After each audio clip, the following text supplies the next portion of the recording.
ହାଡ଼ଭଙ୍ଗା ଶୀତରୁ ସାମାନ୍ୟ ଆଶ୍ୱସ୍ତି। ରାଜ୍ୟରେ କମିଲା ଶୀତ, ବଢ଼ିଲା ତାପମାତ୍ରା।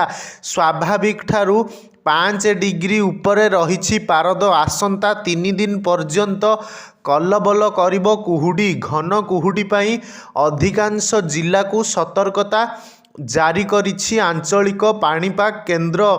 ଆସନ୍ତା 5 ତାରିଖରୁ ରାଜ୍ୟରେ ବଦଳିବ ପାଗ।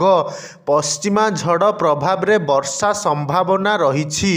ସୁନ୍ଦରଗଡ଼, କେନ୍ଦୁଝର ଓ ମୟୂରଭଞ୍ଜରେ ବର୍ଷା ନେଇ ପୂର୍ବାନୁମାନ କରିଛି ପାଣିପାଗ କେନ୍ଦ୍ର।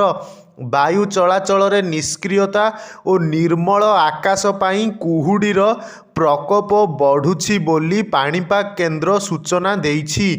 କିଛି ଦିନ ହେବ ରାଜଧାନୀ ଭୁବନେଶ୍ୱର ସମେତ ପୂରା ରାଜ୍ୟରେ ଶୀତର ଲହରୀ ଜାରି ରହିଛି। ଶୀତୁଆ ସକାଳକୁ ଘନ କୁହୁଡ଼ି ଲୋକଙ୍କୁ ଅସ୍ତବ୍ୟସ୍ତ କରୁଛି। ଦାରିଙ୍ଗିବାଡ଼ିରେ ତୁଷାରପାତରେ ବଣଭୋଜିର ମଜା ଉଠାଉଛନ୍ତି ପର୍ଯ୍ୟଟକ।